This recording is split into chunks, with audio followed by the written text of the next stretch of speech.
Hey guys, आज मैं देश के एक ऐसे जाने माने वकील के पास आया हूं जो पिछले 20 सालों से पेट इंडस्ट्री में करोड़ों लोगों की रोजी रोटी को बचाने के लिए केसेस की लड़ाई कर रहे हैं।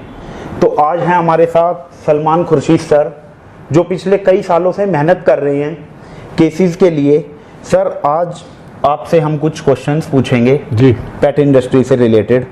तो जितने भी हमारे पेट इंडस्ट्री के लोग हैं वो भी ये जानना चाहते हैं कि पेट इंडस्ट्री को बचाने के लिए जितनी भी संस्थाएं हैं या जो अच्छा काम कर रहे हैं वो क्या क्या एफर्ट्स कर रहे हैं। तो इन सारी चीज़ों से रिलेटेड सर क्वेश्चंस रहेंगे। सर, मेरा सबसे पहला क्वेश्चन ये है, 14 मई को गुजरात हाई कोर्ट ने चिड़िया को उड़ने का एक मौलिक अधिकार दिया, तो उसमें पीएलए ने एक केस फाइल किया। तो सर, उस केस की अभी क्या अपडेट है? देखिए, डेट्स तो समय समय पर इन केसेस में लगती हैं। हमें प्रतीक्षा इस बात की है कि उस पर फाइनल हियरिंग की डेट आ जाए। कोर्ट का एक सिस्टम है जिसमें जो केसेस आते हैं उनका रिकॉर्ड पूरा करने के लिए समय समय पर तारीख लगती है, और जब रिकॉर्ड पूरा हो जाता है और उनके पास रिपोर्ट ये आती है कि अब इसमें कोई नई चीज़ नहीं फाइल होनी है, तब वो एक तारीख देते हैं कि अब हम इसको उस तारीख पर सुनेंगे। प्रयास होता है कि उस तारीख पर वो सुन लिया जाए, और अगर उसमें किसी कारणवश कोई रुकावट आती है तो फिर हम कोर्ट के सामने जाकर रिक्वेस्ट कर लेते हैं कि अब ये केस तैयार है और आपने इसको सुनने के लिए लगवाया भी था, नहीं हो पाई सुनवाई, तो अब हमको वो डेट दे दीजिए जिस डेट पर ये बहस हो जाए। तो जब वो डेट बहस की फाइनली आएगी तभी बहस होगी। तो सर, दूसरा सवाल ये है, पेट शॉप रूल्स लागू कराने के लिए इस साल मई में पीएफए एक संस्था है जिसकी तरफ से दिल्ली हाई कोर्ट में एक याचिका दायर की गई है। उन्होंने कोर्ट को लेकिन ये नहीं बताया जो पेट शॉप रूल्स आए थे उसके अगेंस्ट ऑलरेडी पीएलए ने एक केस फाइल किया हुआ है। तो क्या आपका उसमें ये नहीं मानना कि उन्होंने कोर्ट से कुछ छिपाया, या पीएलए ने जो केस फाइल किया हुआ उन्होंने वो केस ना बता के डायरेक्ट याचिका डाल दी? देखिए, वो गलत है।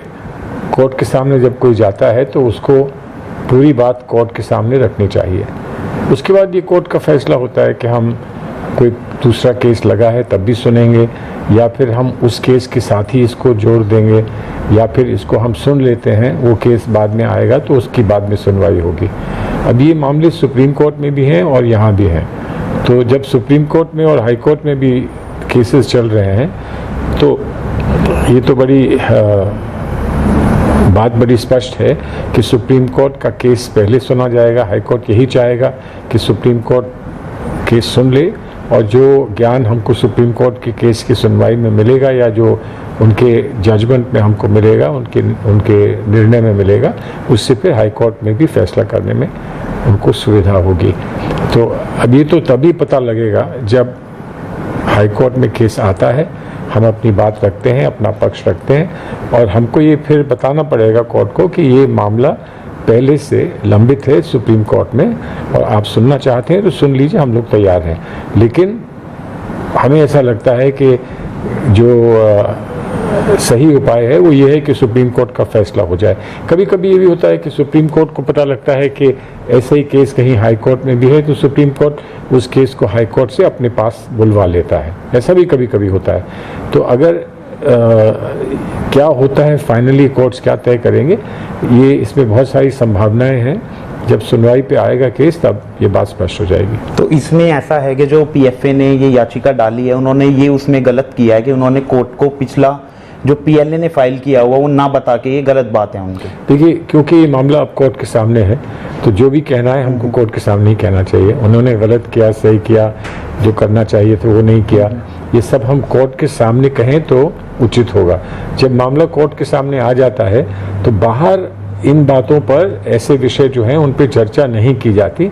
एक कर्टेसी है, शिष्टाचार की बात है कि कोर्ट के प्रति आप शिष्टाचार रखते हुए आप ये कहेंगे कि हम कोर्ट के सामने ही ये बात रखेंगे। अगर कोर्ट भी मानता है जो हमारी बात रखी जाएगी कि ये करना सही नहीं था, तो फिर कोर्ट उस पर स्वयं अपना निर्णय लेगा। सर, जब 2018 में पेट शॉप रूल लागू हुए तो डीडीए, एमसीडी ने कोर्ट या एडब्ल्यूबीआई इन्होंने कोर्ट को ऐसा नहीं बताया कि हमारी जितनी भी दुकानें हैं, चाहे वो डीडीए से डिज़ाइन हो या एमसीडी से, तो इनसे उन्होंने बात करके ऐसा नहीं बताया कि जितनी भी दुकानें डिज़ाइन है, ये पेट शॉप रूल जो आए हैं, एक जो पेट शॉप का जो उन्होंने एक स्टैंडर्ड दिया, उसके अकॉर्डिंग एक भी जो दिल्ली में दुकान है वो डिज़ाइन नहीं है। तो उन्होंने उनसे डिस्कस करके ऐसा उन्हें नहीं बताया गया।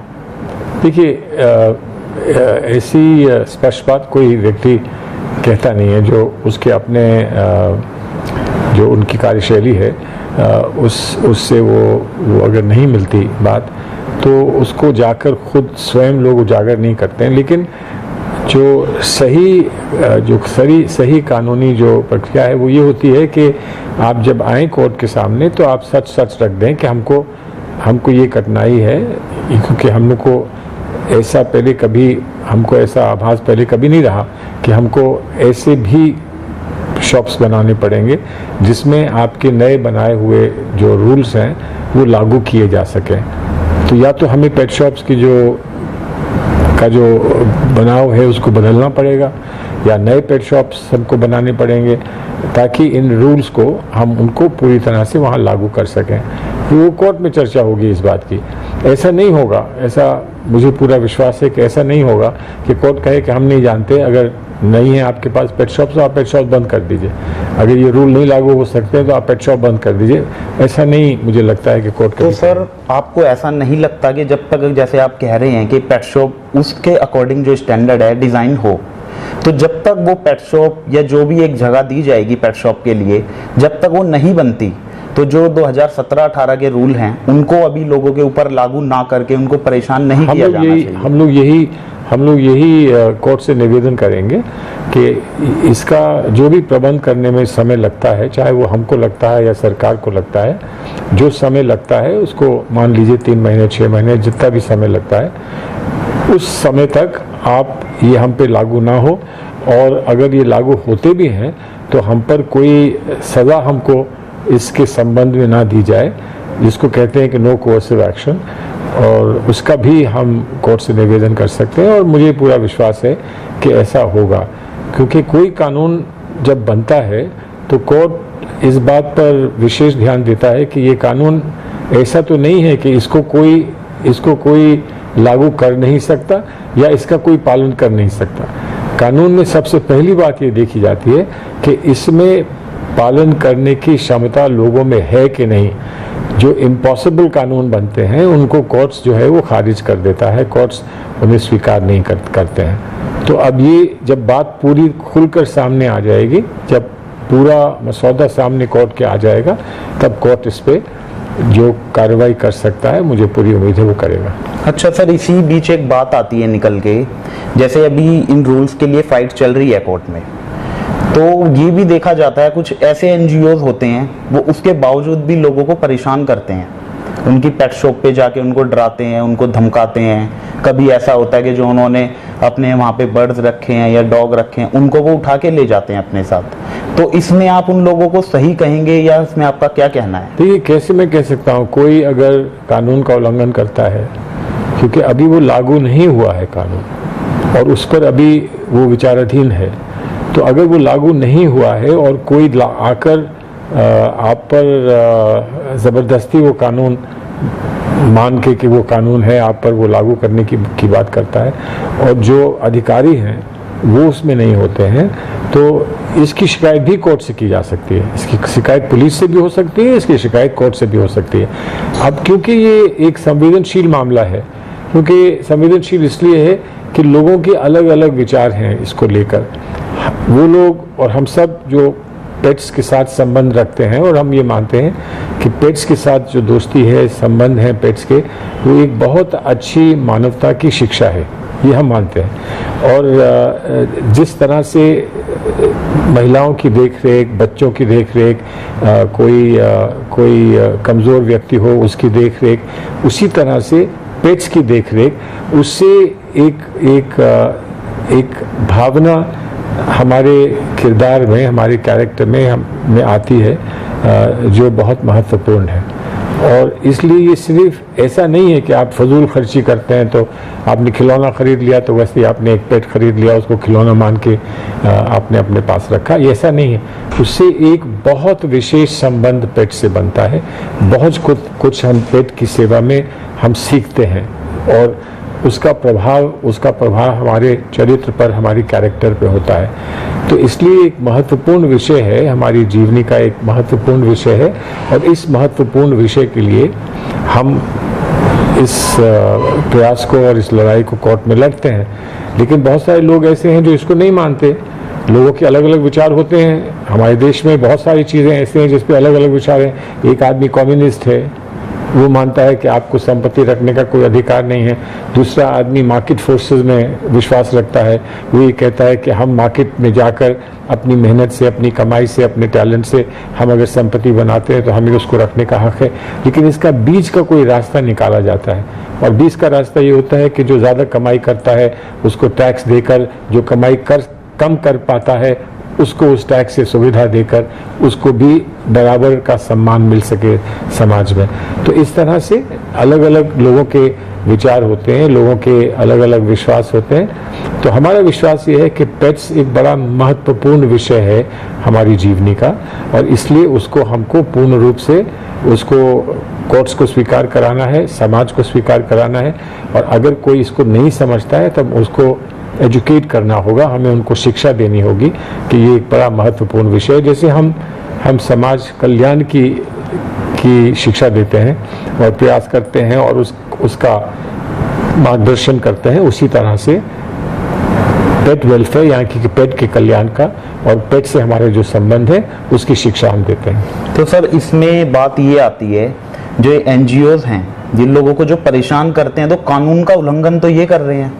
देखिए है ना, अब एक एनजीओ होता है जो पेड़ काटने नहीं देता, एक एनजीओ होता है जो पेड़ लगाता है, ठीक है। अब हर किस्म के एनजीओ होते हैं, लेकिन कैसे प्रोत्साहित आप किस एनजीओ को करेंगे, ये सरकार का और समाज का एक ये उनकी एक रिस्पॉन्सिबिलिटी होती है। सर उसमें एक चीज़ मैं बोलना चाहूँगा आशुल से कि annual welfare board of India जो है उन्होंने एक सर्कुलर इशू किया है, उसकी कॉपी भी मैं आपके साथ शेयर कर दूंगा, आप दिखा सकते हैं अपने व्यूअर्स को। उसमें उन्होंने बड़ा क्लियरली लिखा है कि कोई भी एनजीओ को हक नहीं है किसी भी पेट शॉप पे या किसी के घर पे जाके किसी तरह का इंस्पेक्शन करने का, ठीक है, उन्होंने बड़ा क्लियरली लिखा हुआ है। तो वो मैं आपको दूंगा। तो एनजीओ को तो कोई हक नहीं है तो सर दुकान, इसका मतलब तो ये हुआ कि जो एनजीओज हैं इन लोगों को परेशान करते हैं, कानून का उल्लंघन तो ये कर रहे हैं, बिल्कुल लीगल। तो ये लोगों को जैसे परेशान करते हैं, उनके बर्ड्स उठा के ले जाते हैं। सर एक चीज और ध्यान में आती है, अभी मैंने एक इंटरव्यू किया था आजम खान जी का, उनके बर्ड्स को वो लेके चले गए एनजीओ वाले। उसके बाद जैसे उनको कोर्ट से ऑर्डर मिला कि इनके जो बर्ड्स हैं इनको वापस किए जाएं, तो उसके बाद एनजीओ ने ये बोला कि हमने इनको जितने दिन खिलाया है पहले हमको वो अमाउंट आप पे करिए, उसके बाद हम आपको बर्ड देंगे। तो देखिए कोई भी मांग कुछ भी कर सकता है। अगर एक व्यक्ति कानून का उल्लंघन करता है या एक मर्यादा का उल्लंघन करता है तो वो कुछ भी कह सकता है, कुछ भी मांग कर सकता है। लेकिन समाज के कुछ रूल्स हैं, हमारी व्यवस्थाएं हैं, और जहाँ व्यवस्था को कोई तोड़कर और उसको पलांग कर किसी को उत्पीड़ित करने की कोशिश करता है, वहाँ पर हमें कानून का सहारा लेना होता है। और इसीलिए आज ये विवाद जो है वो कानून में कोर्ट्स के सामने है। एक का कुछ कहना जो हम समझते हैं कि वो सही नहीं है, उचित नहीं है, दूसरे का ये कहना कि ये उचित काम नहीं, अनुचित बात कर रहे हैं। तो कोर्ट ये फैसला करता है कि आप दोनों की बात सुनकर हमें आपकी बात सही लगी, उनकी बात गलत लगी, फिर उसके बाद दंडित भी कर सकता है कोर्ट, उनको दंडित भी कर सकता है कि आपने उत्पीड़ित किया है किसी को तो हम आपको दंडित भी करेंगे। और सिर्फ व्यक्ति विशेष का नहीं, जिसके पास पेट्स हैं या जिसके पास पेट वेलफेयर की संस्था है या जिसके पास पेट शॉप है, उसको उत्पीड़ित तो ये करते भी हैं, लेकिन वो साथ में उठा के ले जाते हैं, बर्ड्स को ले जाते हैं, जानवरों को ले जाते हैं और उनको जाके जैसे वो रखते हैं और उनकी पूरी सेवा नहीं करते और उसके बाद उनका बाजार लगाते हैं और कहते हैं कि हमको पैसे दो तो हम वापस करेंगे। इसको भी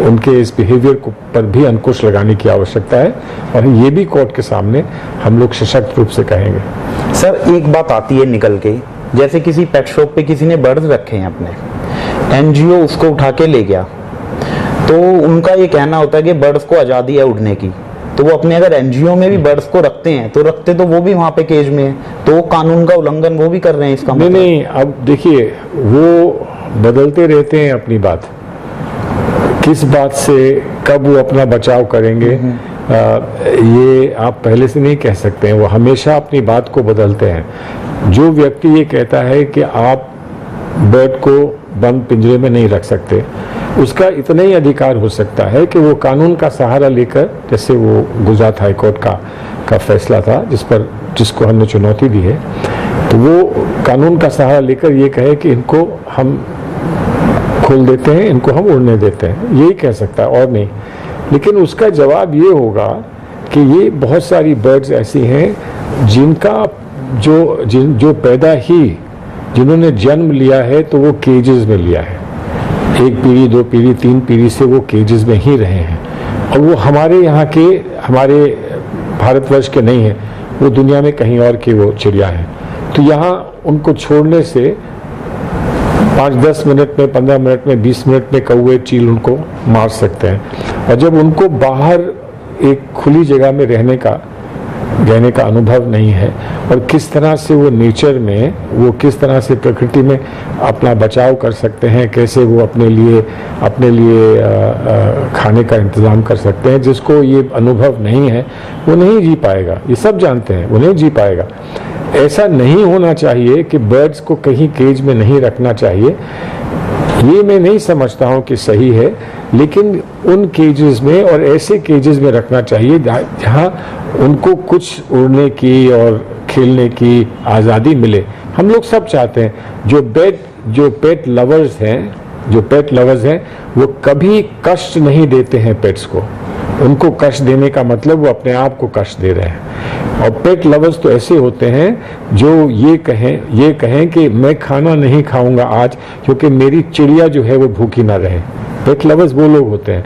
ये लोग उसको वैसे नहीं देखते हैं जैसे जिन एनजीओज का आप नाम ले रहे हैं, जो सिर्फ अपना एक राजनीतिक खेल बनाकर और पेट्स के साथ और लोगों के साथ, मनुष्यों के साथ खेल करते हैं।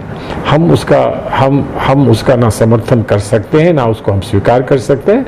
हम उसका विरोध करते हैं, और हमको पूरा विश्वास है कि हम कहीं भी निष्पक्ष रूप से कोई फैसला करता होगा तो उसके सामने हम ये बात पूरी रखकर और उसको निश्चित ही उसको हम ये बात समझा पाएंगे कि जो हमारी राय है, जो हमारा इसमें मत है, वो उन लोगों के मत से कहीं ऊंचा है, कहीं बेहतर है। सर आपको नहीं लगता पेट शॉप रूल वाला जो केस है उस पे सुप्रीम कोर्ट से अंतिम फैसला आने तक दिल्ली हाई कोर्ट को इसके ऊपर कोई निर्णय नहीं देना चाहिए? नहीं, देखिए, तो हाई कोर्ट भी जानता है, लेकिन ये बात, जैसा मैंने आपसे पहले कहा, इस बात को हम हाई कोर्ट में ही कह सकते हैं या फिर हम सुप्रीम कोर्ट में ही कह सकते हैं। बात ऐसी नहीं है, ऐसी बात नहीं है जो कहीं ना जा सके। लेकिन हम लोग जो कोर्ट में विश्वास रखते हैं और कोर्ट का आदर करते हैं, तो हम ये चाहते हैं कि ऐसी कोई बात आए तो सबसे पहले कोर्ट के सामने रखी जाए। कोर्ट हमसे ये ना कहे कि आप दुनिया भर में ये कहते फिरते हैं, हमको भी आपने अभी तक कभी बताया नहीं है, तो इसलिए हम कोर्ट के सामने ही रखेंगे। हमें कोर्ट का पूरा विश्वास जीतना है। हम विश्वास उनको दिखाएंगे कि हमें उनमें विश्वास है, तो हम उनका विश्वास, हमको मिलेगा भी उनका विश्वास, और कोर्ट से ही हमको इस बात में कोई प्रोटेक्शन मिल सकता है, कोई सुविधा मिल सकती है। तो हम ये नहीं चाहेंगे कि कोर्ट को कभी ऐसा लगे कि हम एक अपना अलग से कोई एक प्रोपेगेंडा का प्रोग्राम चला रहे हैं। ऐसा नहीं, हम जो भी कहेंगे, जैसे हम आपसे बात कर रहे हैं, तो वो संकोच के साथ और बड़ी सरलता से और सच्चाई के साथ हम वो बात रखेंगे। हम उसका बहुत बढ़ा के बखान नहीं करेंगे, क्योंकि हमको जो कहना है वो हम कोर्ट में कहेंगे। सर आपको नहीं लगता कि पेट शॉप रूल्स लागू होने से पहले जिन लोगों की इन कानून को लेकर आपत्तियां हैं उन्हें पहले सुनना चाहिए था, और उनको दुरुस्त करके पेट शॉप रूल्स में संशोधन करके फिर एक नए सिरे से लागू करना चाहिए था। बिल्कुल, इसमें दो राय नहीं है। अगर सुना और उसके बाद भी त्रुटियां रह गई तो फिर से सुनना चाहिए। ये कोई आसमान नहीं फट रहा है। हम आगे के समय के लिए बहुत सूझबूझ के साथ एक व्यवस्था बना रहे हैं जिसमें सभी लोग संतुष्ट रहें।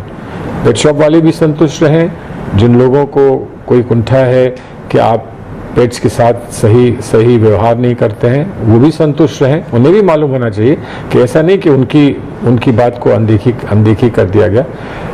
लेकिन अगर ये चर्चा नहीं हो पाई और इस पर सब लोगों के सुझाव नहीं आ पाए तो वो सुझाव लेना, अभी भी वो सुझाव लेकर सुधार करना, इसमें कोई समस्या नहीं है, कोई बहुत लंबा चौड़ा खर्चा नहीं है इसमें।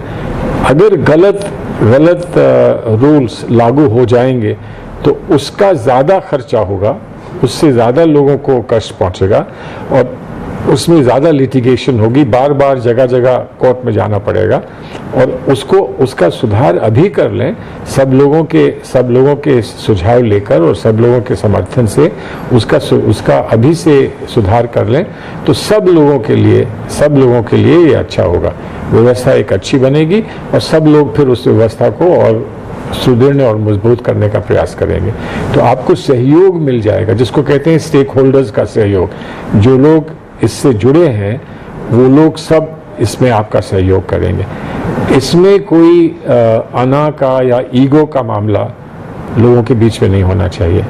हम अपनी ईगो की लड़ाई में किसी जानवर को नुकसान पहुंचाएं, इससे और कोई बुरी बात नहीं हो सकती। तो जानवर की भलाई के लिए कौन क्या कर सकता है वो खुलकर कोर्ट के सामने रखे और बताए कि इस भलाई को करने के लिए मुझे ये रूल जो है वो ये भलाई नहीं करने देगा, तो फिर इस रूल में संशोधन होना चाहिए और सरकार को भी इसमें संशोधन कर देना चाहिए। अब आपने देखा ना, जैसे सरकार ने संशोधन किया जब वो एग्रीकल्चर के 3 कानून बने और लोग बाहर आए और उन्होंने भूख हड़ताल करी और बैठे रहे और 1 साल भर के लिए वो अपना प्रोटेस्ट करते रहे, किसान निकल कर आए, तो सरकार ने कहा अच्छा हम बात समझ गए आपकी, हम इसमें संशोधन कर देते हैं। कहा कि नहीं कहा? तो अगर वो संशोधन किया जा सकता है तो इसमें भी संशोधन किया जा सकता है। लोकतंत्र में, डेमोक्रेसी में आगे अच्छा कानून बनाने का यही रास्ता है कि जहां हो सके, जितना हो सके चर्चा कर लीजिए, एक सभी लोगों के सुझाव ले लीजिए, जो अनुभवी लोग हैं उनके सुझाव ले लीजिए और उसके बाद कानून बनाइए। कानून एक बंद कमरे में बैठकर बना देना, जिसने कभी ना जानवर कभी रखे ना कभी चिड़िया से कोई संबंध बनाया, वो बंद कमरे में बैठकर कानून बना दे तो वो कानून अच्छा नहीं बनेगा। तो सभी लोग जानते हैं और बहुत सारे हम लोगों का ये मानना है कि इस कानून को बनाने में ये जो रूल्स बनाए हैं इसमें ये त्रुटि और ये कमी रह गई है। सर एक चीज़ और मैं बोलना चाहूँगा इसी से रिलेटेड, सर एनिमल से रिलेटेड। साउथ में सर जल्लीकट्टू जो सेलिब्रेट करते हैं उसमें भी उन्होंने बैन लगा दिया था पेटा के कहने पे और उन्होंने याचिका डाली और उस पर बैन लग गया था। वो उनका एक परंपरा चली आ रही है, उसके लिए लोग इकट्ठा हुए, 1 लाख लोग बीच पे रहे और 3-4 दिन के अंदर सारी चीज़ों को चेंज करने लगे और संशोधन करके आज अब जल्लीकट्टू का गेम वहाँ पर देख सकते हैं और खेल सकते हैं। और सरकार को, सेंट्रल गवर्नमेंट को, स्टेट गवर्नमेंट को, दोनों को कोर्ट के आदेश के बाद को संशोधन करना पड़ा उसमें और वो आज हमारे पास रियलिटी है। तो इसमें सर एक चीज़ और है ना, जैसे इंडिया में जो शादियाँ होती हैं उसमें घोड़ी का यूज़ होता है। कुछ लोगों का तो ये भी कहना है कि ये गलत है क्योंकि एक धार्मिक परंपरा कहें या एक पुरानी परंपरा जो चलती आती है, इन लोगों को उसमें भी ये दिक्कत रहती है। चलिए वो तो बहुत बड़ा, अरे हम तो घोड़ी की भी शादी कराने के लिए तैयार हैं, हमें कोई समस्या नहीं है। उसको कष्ट नहीं होना चाहिए, कष्ट नहीं होना चाहिए। लोग ये भी मानते हैं कि जो सर्कस में जानवर होते हैं वो सर्कस में नहीं रखने चाहिए, बहुत लोग मानते हैं ऐसा। लेकिन बहुत सारे जानवर जो सर्कस में आते हैं उनको सर्कस वाले बहुत ध्यान से और बहुत बड़ी सेवा उनकी करके उन्हें रखते हैं, बड़ी सेवा करके रखते हैं। और बच्चे आते हैं, बच्चे आकर देखते हैं सर्कस में, बड़े खुश होते हैं। लेकिन फिर भी इस पे 2 विचार हैं, अलग अलग 2 विचार हैं, दुनिया भर में 2 विचार हैं। तो कम से कम आदान प्रदान तो होना चाहिए विचारों का। सिर्फ ये नहीं कि एक दिन रात को पुलिस आए और सारा टेंट गिरा जाए और जानवर छोड़ दे और जानवर बेचारे भूखे इधर उधर भागे। आदान प्रदान हो विचारों का, देखें क्या इसमें कुछ सुधार हो सकता है, इसमें जो कष्ट किसी जानवर को है उसको कम कर सकते हैं, कोई जानवर इसके लिए फिट है, कोई जानवर इसके लिए फिट नहीं है। जैसे आपने देखा हो रशियन सर्कस में डव्स होती हैं, सफ़ेद कबूतर टाइप, उनको वो ट्रेन करते हैं, तो वो आके हाथ पर बैठते हैं, सर पर बैठते हैं, कलाबाजी खाते हैं। तो कोई ये नहीं कह सकता कि ये कबूतर जो है इसके साथ अन्याय हो रहा है। अच्छा दाना मिलता है, उसके बाद अच्छा खाना मिलता है, घंटे 2 घंटे वो परफॉर्म करते हैं दिन में, उसके बाद वो अपने खुले रहते हैं, अपने घूमते फिरते हैं, सब कुछ करते हैं। तो क्या इसको कोई गलत मानता है तो वो बैठ के चर्चा करे। और एक बहुत बड़ा फलसफे में एक बड़ा प्रश्न आता है कि बहुत सारी चीज़ें ऐसी हैं कि अगर आप वो लागू करें तो बहुत सारे जानवरों का जन्म ही नहीं होगा। अगर आप पेट्स नहीं रखेंगे और पेट्स रखना अगर कहीं पर अंकुश लग जाएगा पेट्स रखने पर, तो मानिए बिल्ली का बच्चा है, कबूतर का बच्चा है, कुत्ते का बच्चा है, वो पैदा ही नहीं होगा, लोग ब्रीड ही नहीं करेंगे, कोई ब्रीड ही नहीं करेंगे। कुछ साल बाद, 10 साल बाद, 15 साल बाद, 20 साल बाद बच्चों को हम तस्वीरें दिखाएंगे, हम कभी किसी को बिल्ली का बच्चा नहीं दिखा पाएंगे, कभी चिड़िया का बच्चा नहीं दिखा पाएंगे। सिर्फ हम या तो कंप्यूटर से दिखाकर बनाकर दिखा सकते होंगे या पुरानी फिल्में दिखा सकते होंगे, लेकिन बच्चे को वो अनुभव कि मैंने अपने हाथ में पकड़ा है, अपने करीब से देखा है, वो अनुभव तो बच्चे को कुछ नहीं होगा। फिर भी मैं कहता हूँ इस पर भी अगर 2 विचार हैं तो क्यों ना हम इस पर बात करें, ये तय करें कि हम सही हैं या आप सही हैं, या कोई बीच का रास्ता है तो हम बीच का रास्ता अपनाएं। जैसे सर अभी देखा जाता है टाइगर और चीता को लेके इंडिया में ये बहुत ही कम है, अभी चीता तो है ही नहीं यहाँ पे। चीता अब आ रहे हैं। हाँ। वो चीता अब देखिए, पेट वेलफेयर वाले तो गोली नहीं चलाते हैं, ठीक है। चीता हम लोग इसलिए खो बैठे कि लोग शिकार करते थे, वो जमाना था, रॉयल्टी का ज़माना था, 100-100, 50-50, 30-30, 40-40 चीता मार देते थे वो लोग, और फिर उसकी तस्वीर खिंचवाते थे। हम लोग तो बंदूक चलाने में विश्वास ही नहीं रखते हैं। हम लोग तो ये कहते हैं कि हम उनको और जीवन देने के लिए कुछ कर सकते हैं तो वो हम करें। अब हमें खुशी है इस बात की कि चीता यहाँ फिर से आ रहा है, अफ्रीका से चीते लाए जा रहे हैं। बहुत सारे लोग जो प्योरिस्ट हैं वो कहते हैं कि ये चीता तो अफ्रीकन चीता है, ये तो इंडियन चीता है ही नहीं, इंडियन चीता तो ख़त्म हो चुका है, आप समझे। लेकिन इंडियन चीता ख़त्म हो गया तब भी एक चीता अफ्रीका का यहाँ आएगा, खुले में रहेगा, तो क्या वो अच्छी बात नहीं है कि हमको एक अनुभव, चीता देखने का अनुभव तो हो जाएगा? क्या वो अच्छी बात नहीं है? मैं समझता हूँ अच्छी बात है, लेकिन कुछ ना कुछ लोग अपने अड़े रहेंगे इस बात पे कि नहीं अफ्रीका जाइए, वहाँ से देखिए, यहाँ के उसको अफ्रीकन, तो वही हाथी की बात है। हमारे यहाँ हाथी कम नहीं है, लेकिन अफ्रीकन हाथी अलग है, इंडियन हाथी अलग है। तो अगर इंडियन हाथी नहीं होता और कोई कहता है कि भाई 10 अफ्रीकन हाथी ले जाओ, तो कम से कम हाथी तो होता। अब आप इसी पर इसरार कर रहे हैं कि नहीं होगा तो इंडियन ही होगा, नहीं तो नहीं होगा। हाँ, वो दूसरी बात है। और अफ्रीकन और इंडियन हाथी का मिलाप करना वो शायद गलत बात मानी जाएगी, क्योंकि फिर वो ब्रीड डाइल्यूट हो जाती है या ब्रीड बिगड़ जाती है। तो वो सारी चीज़ें हैं, लेकिन जो नुकसान नहीं पहुंचा रहा है, जो पक्षियों का नुकसान नहीं पहुंचा रहा है, सेवा करना चाहता है, उनको साथ जोड़ना चाहता है, उनको अपने जीवन का हिस्सा बनाना चाहता है, हम उसके विचारों का सम्मान करते हैं और उनके विचारों को हम कोर्ट के सामने रखना चाहते हैं। और हमें पूरी उम्मीद है कि कोर्ट हमारी भावना को समझेगा।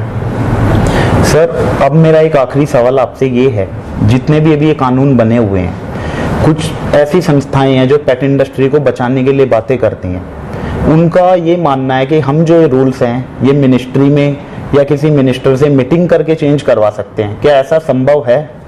देखिए, जो कानून होता है वो 2 लेवल्स पे होता है, 3 लेवल्स पे होता है। एक तो जो विधेयक पास होता है, जो भी कानून बनता है पार्लियामेंट में, तो सिर्फ पार्लियामेंट ही बदल सकती है। उसके बाद उसके डेलीगेटेड पावर्स होते हैं दिए जाते हैं, जो सरकार को दिए जाते हैं या किसी मंत्रालय को दिए जाते हैं, वहाँ रूल्स बनते हैं।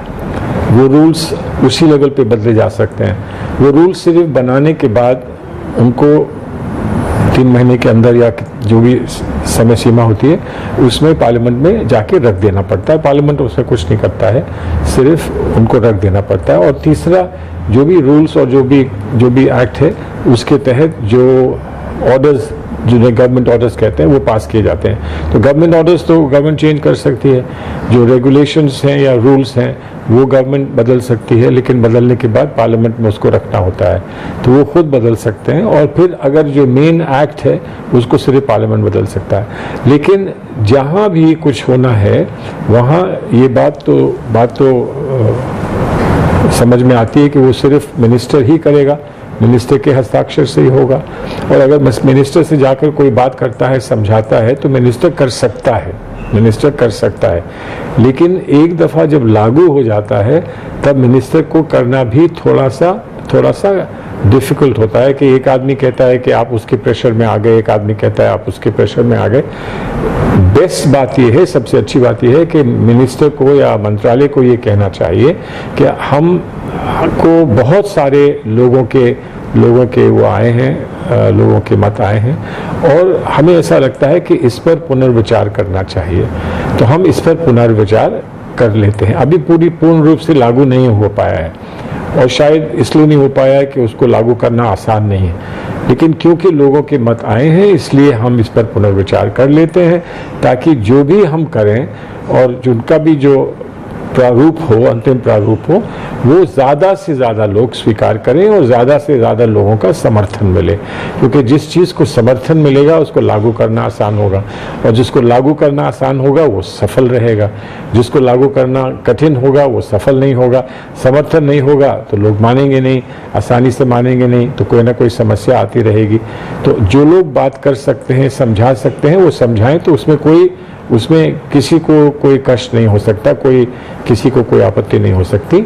लेकिन उसमें भी सब लोगों के ओपिनियन लेने चाहिए, सब लोगों का सामूहिक रूप से सब लोगों से सुझाव लेने चाहिए। पुनर्विचार करने के लिए ये आम घोषणा होनी चाहिए कि हम इस पर पुनर्विचार कर रहे हैं और हो सकता है कोर्ट भी कहे कि आप इस पर पुनर्विचार करें, सब लोगों से फिर से बात करें, सबसे सहयोग मांगें और फिर इसको एक नया प्रारूप दें। हो सकता है कोर्ट भी ऐसा कहे।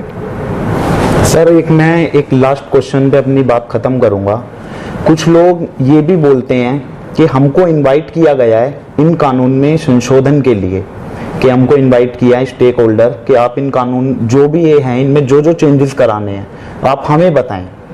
क्या आपकी नज़र में, आपको क्योंकि जितने भी केसेस हैं इनकी बहुत बढ़िया नॉलेज है, तो इसके रिगार्डिंग अभी तक किसी को इनवाइट किया गया इन कानूनों को चेंज कराने के लिए? मैं जहाँ तक मुझे इन्फॉर्मेशन है तो किसको इनवाइट किया गया मैं तो नहीं जानता हूँ, क्योंकि जो लोग हमें आके बताते हैं केस के बारे में, अगर उनको बुलाया गया होता है तो वो ये कहते हैं कि हम जा रहे हैं, हमको बुलाया गया है तो हम जा रहे हैं। मैं उनसे कहता कि वो बहुत अच्छा है, जो आपकी बातचीत होती है कोई निष्कर्ष निकलता है तो आप मुझे आके बताइए, मैं भी कहता ये, लेकिन ऐसा लगा नहीं। और जब तक ऐसी चीज़ में आप आम घोषणा ना करें, पब्लिक नोटिस ना दें, तो हमारे किसी जानने वाले को, मित्र को, हमारे किसी सहयोगी को बुला भी लें तो कोई और कहीं और बैठा है बेचारा जो बहुत कुछ जानता है, जिसे जानकारी है, अनुभव है, उसको पता नहीं चलेगा। फिर कल वो ये कहेगा मुझे नहीं बुलाया था, मुझसे नहीं पूछा, तो ये बात फिर चलती ही रहेगी। तो पब्लिक नोटिस देना चाहिए, उसको मीडिया में भी अच्छी तरह से उसका अच्छा प्रसार होना चाहिए ताकि ज़्यादा से ज़्यादा लोग आ सकें। और इतना समय उनको ज़रूर देना चाहिए कि वो पूरी तरह से अपने आप को और जिसके सामने वो पेश कर रहे हैं अपनी बात, उसको संतुष्ट कर सकें कि अब जो कुछ भी हमारी जानकारी में था वो हमने आपके सामने पेश किया और हम सच्चे मन से आए हैं और सच्चे मन से हम आपसे ये निवेदन कर रहे हैं कि इस पर आप विचार करें। सर, आपका बहुत बहुत शुक्रिया, आपने हमें टाइम दिया। एक चीज़ मैं बोलना चाहूँगा, शुरू में मैं अशोक सर को इंट्रोड्यूस नहीं करा पाया, आज जो सर से मुलाकात हुई है, इसमें जो मेन रोल है मिलवाने के लिए वो अशोक सर का। सर आपका बहुत बहुत धन्यवाद, आपने ये जो इंटरव्यू है ये अरेंज कराया। मैं एक बस आपको इसमें एक चीज़ ऐड करना चाहूँगा। धन्यवाद क्या, ये तो आपका हक है, आप जर्नलिस्ट हैं, लेकिन मैं बस ऐड ये करना चाहता हूँ कि पेट लवर एसोसिएशन जो हमारा है, जिसके सर हमारे सारे केसेस भी देख रहे हैं और हम लोग एक गार्जियन की तरह भी हैं सोसाइटी में, तो इसके अंदर सबसे बड़ी संस्था तो हमारी है। हम तो 20 साल से काम कर रहे हैं और 2008 में पेट लवर एसोसिएशन फॉर्म हुई है। तब से हम इन पेट्स के लिए और इनके कीपर्स के लिए और इनके ब्रीडर्स के लिए और शॉप के लिए हम लोग काम कर रहे हैं। तो सबसे बड़े स्टेक होल्डर तो हम हैं। अगर कभी भी कोई मौका लगता है मंत्रालय से या कहीं पे इन्वाइट करने का, तो स्टेक होल्डर तो हम हैं। We are the rightful stake holder sir for getting an audience with the minister और with animal welfare board, right. और मुझको इस बात का दुख भी है कि जब ये कानून बन रहे थे तो कम से कम 2 आदमी हमारे बुलाते, तो हम इन कानूनों का संशोधन करके एक प्रैक्टिकल अप्रोच रखते, जिसमें ना हमको कोर्ट जाना पड़ता, ना हमको कचहरी जाना पड़ता, हमारे लोग भी सारा वो कानून को फॉलो करते और पेट लाइसेंसेस को ऑब्टेन करते। Thank you.